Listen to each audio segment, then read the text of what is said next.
రాజీవ్ గాంధీ గారి ఆశయాలను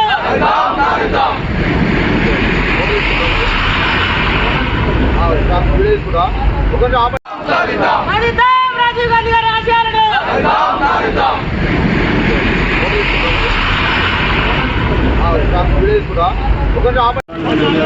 మరి రాజీవ్ గాంధీ అంటే ఆనాడు ఈ నిరుద్యోగ యువతకు కమ్యూనికేషన్ ఓటర్ కల్పించినటువంటి వ్యక్తి. మరి రాజీవ్ గాంధీ గారు వారికి వర్ధంతి సందర్భంగా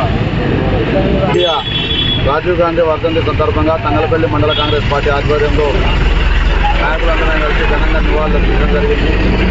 తను లేనన్న బాధ కాకుండా తను ఈ దేశానికి చేసిన సేవలను భవిష్యత్తు కార్యాచరణ దృష్ట్యా తన ఆశయాలను కాపాడుకునే దిశగా మండల కాంగ్రెస్ పార్టీ నాయకత్వం కృషి చేస్తుందని చెప్పి ఈ సందర్భంగా తెలియజేస్తూ రానున్న రోజుల్లో రాజీవ్ గాంధీ గారు పేరు శాశ్వతంగా నిలబడాలి, గడప గడపకు తన పేరు నిలిచిపోవాలని యువ వికాసం ద్వారా ప్రతి ఒక్క యువకుడు ఈరోజు తమ సొంత కాళ్ళపైన నిలబడాలనే ఉద్దేశంతో గౌరవనీయులు ముఖ్యమంత్రి గారు కాంగ్రెస్ ప్రజలందరూ కలిసి యువ వికాసం ద్వారా ప్రతి ఒక్క యువకునికి చేయూతలు లభించే విధంగా ఈరోజు ఒక సంక్షేమ పథకాన్ని తీసుకోవడం జరిగింది.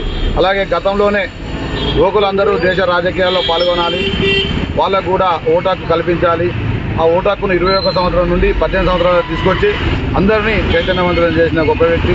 ఈరోజు ఏదైతే భారతదేశం అభివృద్ధి చెందుతూ ఉందో, ఐటీ రంగంలో అభివృద్ధి చెందుతూ ఉంటుందో, ఈ ఐటీ రంగాన్ని నాడు తాను ప్రధానమంత్రి ఉన్న కాలంలోనే బీజాలు వేసి ఈరోజు దేశ అభివృద్ధికి ఎంతో సాహసోపేతమైన నిర్ణయం ఆ కాలంలో తీసుకోవడం జరిగింది. ఈరోజు అవే పనుల వల్ల ఈరోజు ఎంతో అభివృద్ధి సాధించడానికి దోహదపడుతుందని చెప్పి సందర్భంగా తెలియజేస్తూ మరొకసారి రాజీవ్ గాంధీ గారికి ఘనంగా నివాళులర్పిస్తూ ఆయన ఆశయ సాధన కృషి చేస్తామని చెప్పి సందర్భంగా తెలియజేస్తాం.